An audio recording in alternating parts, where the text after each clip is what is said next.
This is the Friday, February 19th, 2016 version of the Market Plus segment. Joining us now is Naomi Blohm. Naomi, welcome back. Thank you.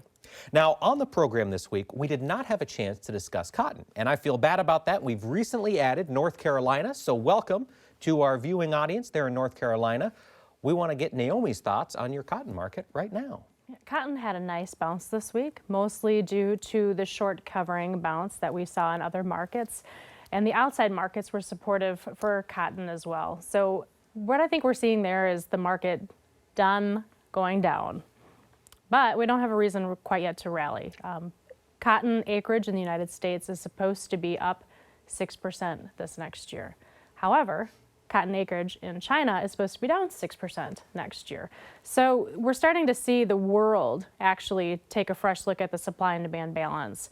So because of that, I really think strongly that we're done going down, but now we start to just trickle sideways here until we get some fresh news. So tune into weather, tune in to see what actually the acreage results are, and then we'll have some fresh commentary in a couple of weeks, I guess. Okay, so this $1.11 move to the upside in cotton really wasn't enough to trip any major technical indices to the upside? No, it was really due to just short covering because we didn't see open interest do much of anything. So when that happens, it's more clear that it's just short covering versus fresh buying. Fresh buying, gotcha. All right, now we do have a lot of viewers and friends of this program up north in Canada. We've got Phil in Ontario, who's a great questioner. We've also got some other viewers, and I wanted to ask you a question from Ivan in Ontario, Canada. And Ivan says, oil is a major player in the Canadian dollar and in the Canadian economy. Yes. What is your outlook on crude? It has been a volatile week, Naomi, with weird things happening amongst OPEC members. And non-OPEC. Spike, and now it's fallen. Where's it going? Okay, I actually have a very strong opinion with crude oil that it's bottomed. Part of the reason is because when you get all of these people finally saying, Uncle, and I'm ready to cooperate no matter what part of the world I am, if I'm an OPEC member or not, that to me says that they're hurting enough that something's going to happen. And now that perception of mass pumping and mass production isn't there anymore. So it's going to be there for a little bit, but it's not enough reason to keep driving the market lower. And so if we see that production ease up enough, it's enough to give the market a bottom. Now, we don't have a reason to rally because the production is still so strong. However, just a short covering bounce or a technical bounce could very easily get this marketplace up to $40 a barrel in the coming probably month or two.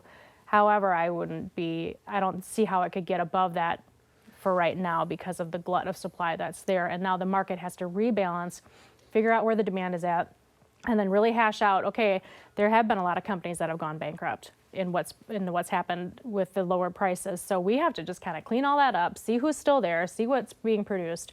But I think we're done going down. Okay. Now, as we talk about these countries meeting to cut back production, there was a comment on Twitter, I think it was Steve Ellis, I don't remember who said it, but I thought it was very apt. Isn't that the same as if Iowa, Illinois, and Indiana corn growers got together and said, hey, we're going to cut corn production to rally these prices, wink, wink. I mean, isn't it kind of hard to trust these guys when the incentive is once price rallies, we're all going to start to pump and produce as much as we can? That is a great point. And also there was a lot of talk about that this week too, that would Saudi Arabia actually go through with it, and especially Russia.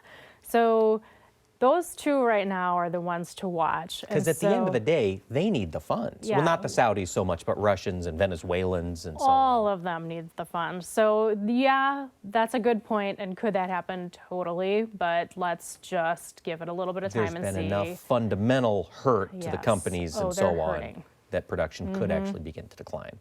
All right. Well, now, speaking of Steve Ellis on Twitter, Uncle Hedge in Virginia, he was wondering, as we look ahead to this year, he's curious, will the trend be so high, will production be so high in the I states, Iowa, Illinois, and Indiana, that it won't take much to bump this carryout?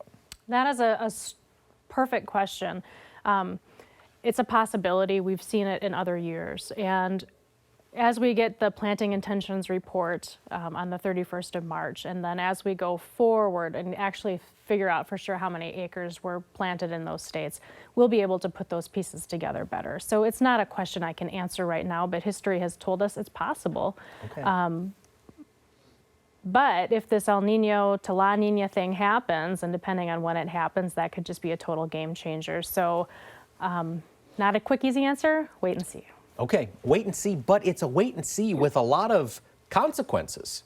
I mean, another big corn crop puts us up 2.4 We're in trouble if that million happens. bushels on a We'd, carryout for 17, and It's ugly. It so, is.